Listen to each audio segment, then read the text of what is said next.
Hello students, હું છું હિરેન રાજ્યગુરુ અને આજે આપણે જોવાનું છે બીકોમ સેમ 4નું જે છે બિઝનેસ એકાઉન્ટિંગ 4.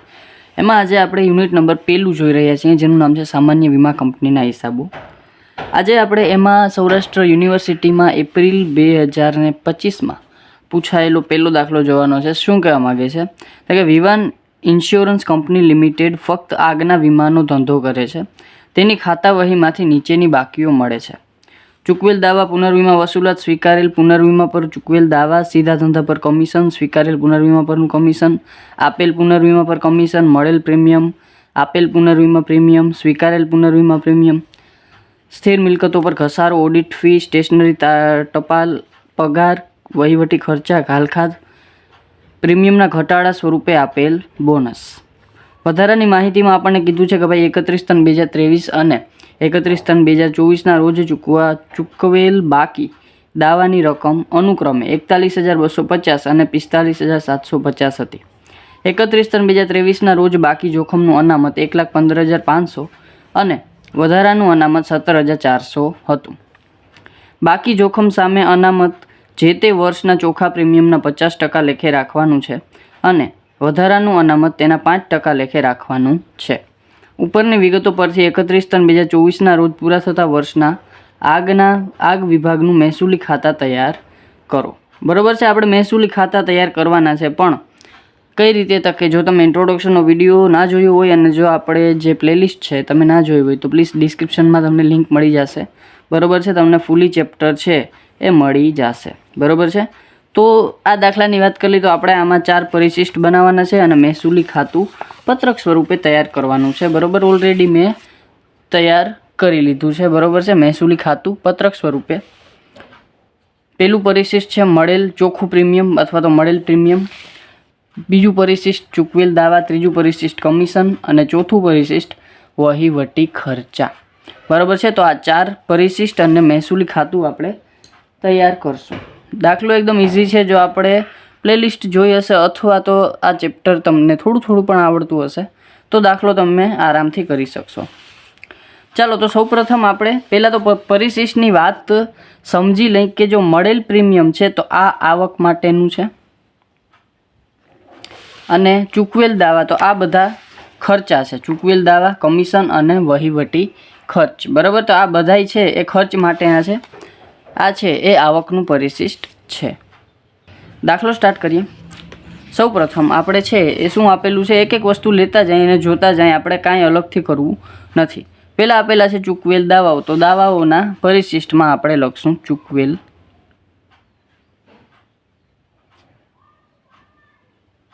દાવાઓ.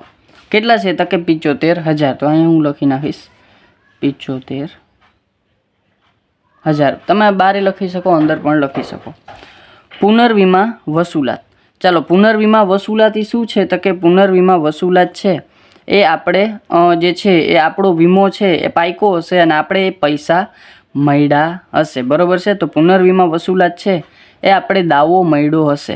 બરાબર, આમાં આપણે 2 ભાગ પાડી નાખીએ. એક છે ઉમેરો અને 2-3 લીટી મૂકી અને એક છે એ બાદ કરો. બરાબર છે, 2 ભાગ આપણે પાડી નાખીએ. તો હવે આપણને અહીંયા દાવો ક્યાંક મળ્યો હશે, પુનર્વીમા વસૂલાત એટલે કે આપણે વીમાની વસૂલાત ક્યાંકથી કરી હશે. બરાબર છે, તો અહીંયા આપણે લખશું પુનર્વીમા વસૂલાત.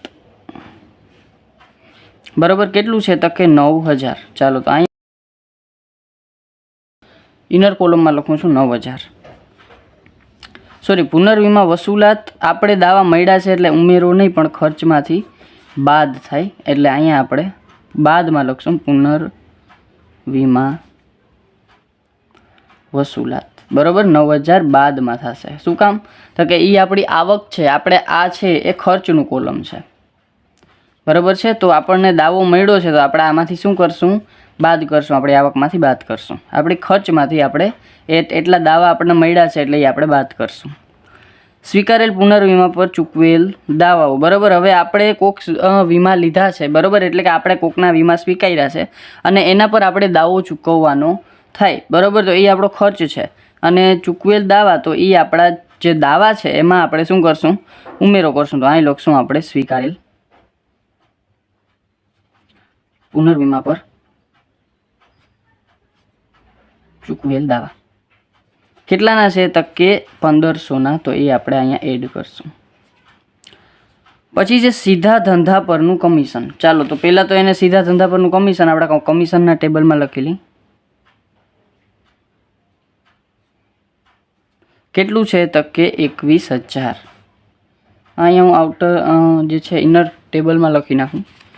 સ્વીકારેલ પુનર્વીમા પરનું કમિશન. હવે જો આપણે કોક દાવા છે બરાબર છે, આપણે પોલિસી છે એ મળી છે બરાબર, એટલે કે આપણે કોકે જે છે એ કીધું હશે કે ભાઈ તમે આ કંપની પાસે જાઓ, આ કંપનીના વીમા સારા છે બરાબર, અથવા તો કોઈ પણ રીતે છે એ આપણે એના પર કમિશન આપવાનું થયું હશે બરાબર. તો એ શું છે તો કે સ્વીકારેલ પુનર્વીમા પર કમિશન આપણો ખર્ચ છે બરાબર. તો અહીંયા આપણે બે ભાગ પાડશું, ઉમેરો અને બાદ કરો બરાબર. ઉમેરવામાં શું થશે તો કે હવે આપણે પુનર્વીમા સ્વીકાર્યા છે એના પર આપણું કમિશન છે એ ખર્ચ છે બરાબર. તો ખર્ચમાં આપણે આને શું કરશું, એડ કરશું. તો લખશું સ્વીકારેલ પુનર્વીમા પર કમિશન.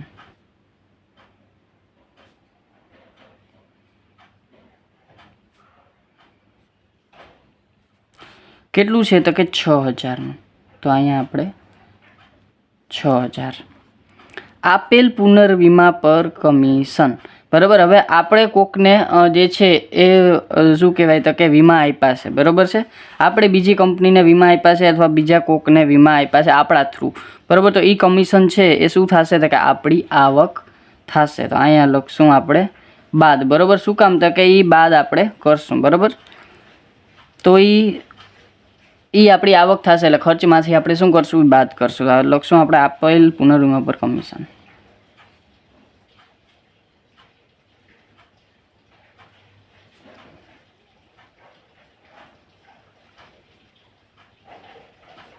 કેટલું છે તો કે 15,600. તો બાદ કરશું 15,600.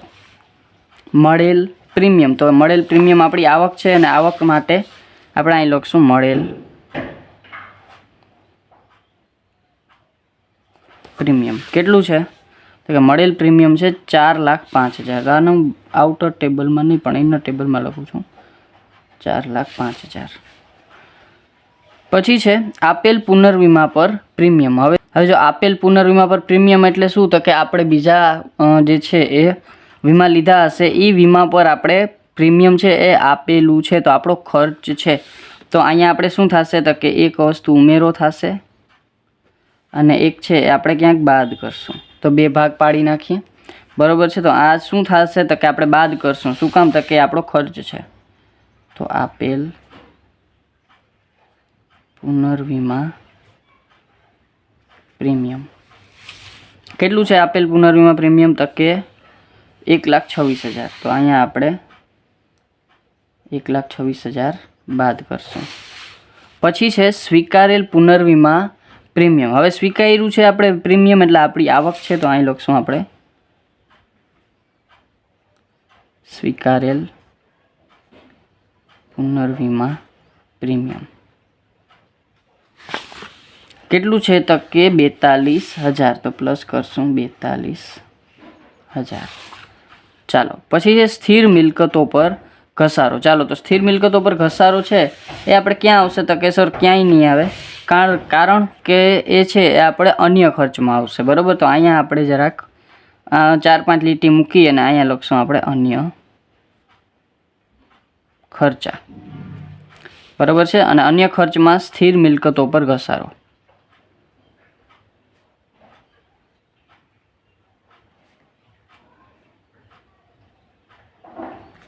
ચાલો કેટલો છે તો કે સ્થિર મિલકતો પર 10,500. તો અહીંયા હું લખી નાખું 10,500. પછી છે ઓડિટ ફી બરાબર. તો ઓડિટ ફી એ પણ જે છે એ ક્યાં આવશે તો કે આપણા વહીવટી ખર્ચામાં. તો વહીવટી ખર્ચામાં ઓડિટ ફી. ચાલો તો 3,000. સ્ટેશનરી તાર ટપાલ એ પણ વહીવટી ખર્ચામાં.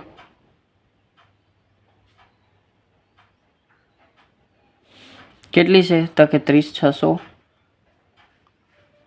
ચાલો પછી છે પગાર. તો એ પણ આપણો વહીવટી ખર્ચામાં 84,000.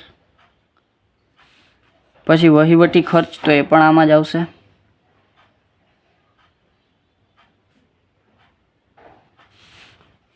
$10,500.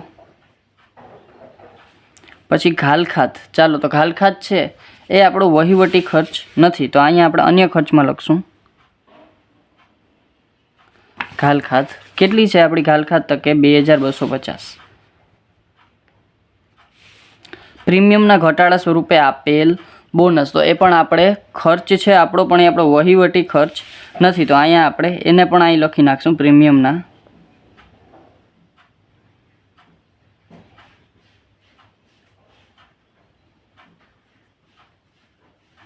બોનસ.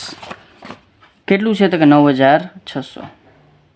ચાલો, કમ્પ્લીટ થઈ ગયું. પછી બધી જ માહિતીઓ જોઈ લીધી છે આપણે. વધારાની માહિતી જોઈ તો કે તારીખ 31/3/2023 અને 31/3/2024 રોજ ચૂકવેલ બાકી દાવાની રકમ અનુક્રમે 41,250 અને 45,750. 31/3/2023નું ચૂકવવાનું બાકી છે એ આપણું ગયા વર્ષનું કહેવાય, બરાબર. તો દાવાની વાત થાય છે, બરાબર છે. તો ચૂકવવાનું બાકી ગયા વર્ષનું, તો ગયા વર્ષનું આપણે શું કરશું? બાદ કરશું, બરાબર. ગયા વર્ષનું શું કરશું? તો કે બાદ કરશું. તો અહીં લખશું આપણે ગયા વર્ષનું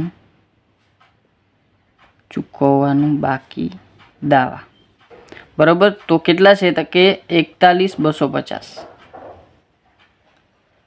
ચાલો, અને ચાલુ વર્ષના એટલે કે 31/3/2024ના એ શું છે? તો કે ચાલુ વર્ષના છે. ચાલુ વર્ષના આપણે શું કરશું? એડ કરશું. તો અહીંયા લખશું આપણે ચાલુ વર્ષના ચૂકવવાના બાકી કેટલા છે? તો કે 45,750. એડ કરી અને 12 પ્લસ માઇનસ કરીને મૂકી દઈએ તો પણ ચાલે, બરાબર છે. પછી છે એ પછી કરશું આપણે 31/3/2023ના રોજ બાકી જોખમનું અનામત 1,15,500 અને વધારાનું અનામત 17,400 હતું, બરાબર. એટલે કે ગયા વર્ષની વાત થાય છે, ગયા વર્ષનું અનામત, બરાબર છે. અને ચાલુ વર્ષના અનામતમાં શું કીધું છે? તો કે બાકી જોખમ સામે અનામત જે તે વર્ષના ચોખ્ખા પ્રીમિયમના 50% લેખે રાખવાનું છે અને વધારાનું અનામત તેના 5% લેખે રાખવાનું છે. ચાલો, તો પહેલાં આપણે ચાલુ વર્ષના બાકી જોખમ અનામતની વાત કરી લઈ. અહીંયા જ કરી નાખીએ, બરાબર છે. તો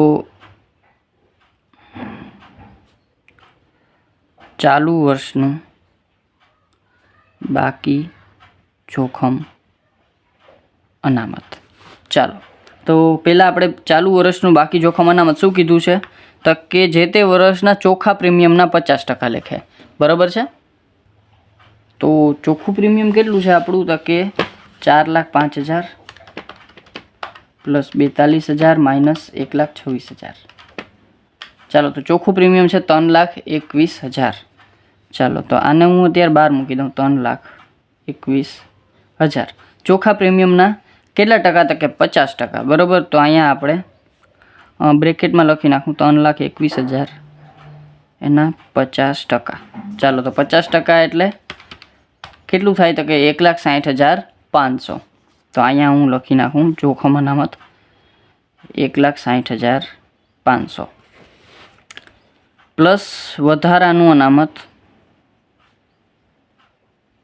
કેટલા ટકા છે? તો કે વધારાનું અનામત તેના 5%, બરાબર. તો વધારાનું અનામત 5%. કેટલું છે? તો કે કેના 5%? તો કે ચોખ્ખા પ્રીમિયમના 5%. ચોખ્ખું પ્રીમિયમ આપણી પાસે જે આવ્યું ને એના 5%. તો 3,21,000 એને ગુણ્યા 5% એટલે 16,050. તો અહીંયા આપણે વધારાનું પ્રીમિયમ છે 16,050, બરાબર છે. ચાલો, આને ટોટલ કરી નાખીએ 1,60,500 તો 1,76,550. આને અત્યારે અહીં રાખીએ 1,76,550, બરાબર. હવે આપણે આમાંથી બાદ કરશું શું? તો કે ગયા વર્ષનું.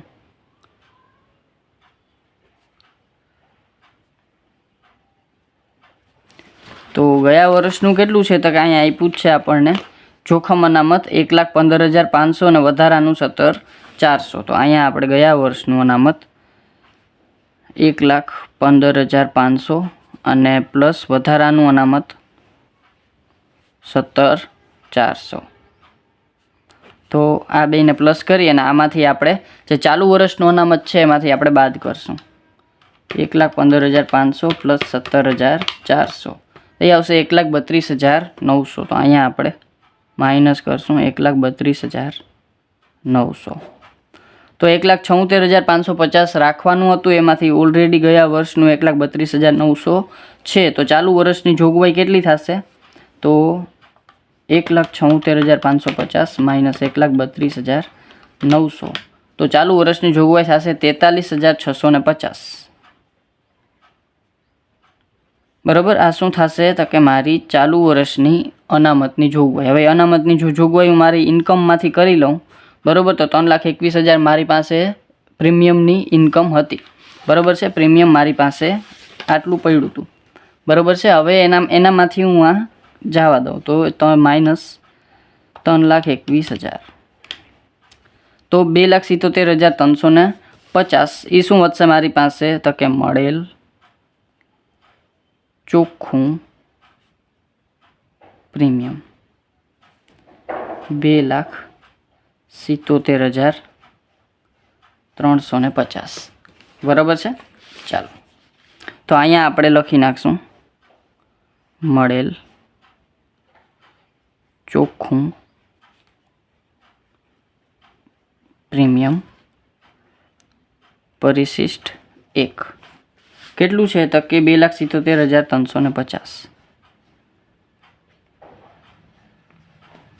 બરાબર છે. ચાલો પછી એમાંથી આપણે જે ખર્ચા હતા આપણા એ બાદ કરવાના છે.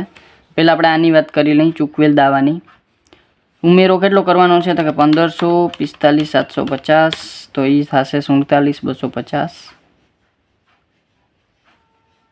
એમાંથી 41,250 પ્લસ 9,000 માઇનસ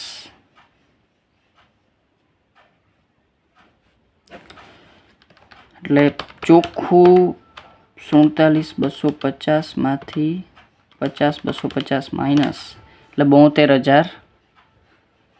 આ શું આવશે મારું? તો કે ચોખ્ખા ચૂકવેલ દાવા. બરાબર. કેટલા? તો કે 72,000. પછી સીધા ધંધા પર કમિશનની વાત કરી લઈએ. 21,000 માંથી પ્લસ 6,000 માઇનસ 15,600. એ આવશે 11,400. બરાબર. આ શું આવશે?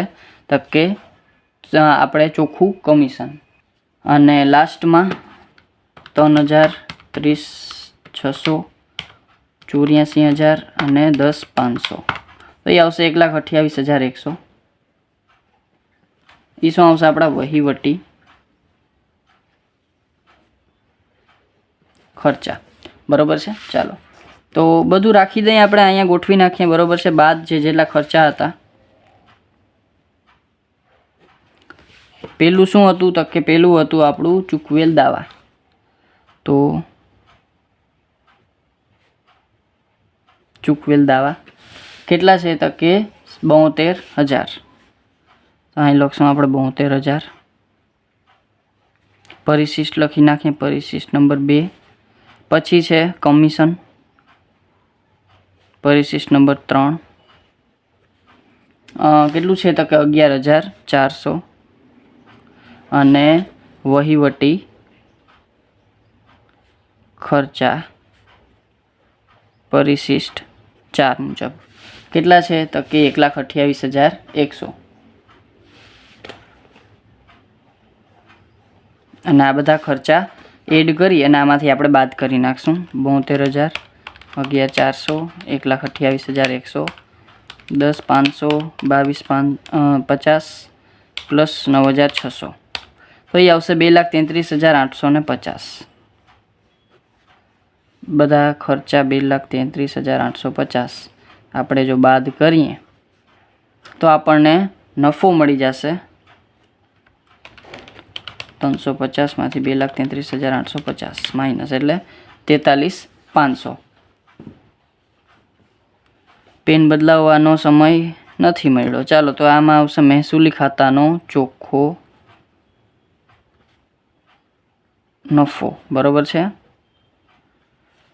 કેટલો છે તો કે 43,500, બરાબર. અને આ આવી ગયો આપણો ચોખ્ખો નફો, બરાબર. અને આ થઈ ગયો આપણો 2025માં એકદમ ઇઝી દાખલો હતો, બરાબર. છતાં તમને કાંઈ પણ જાતનો ડાઉટ રહી જતો હોય, બરાબર, તો મને કોમેન્ટમાં જરૂરથી પૂછી લેજો.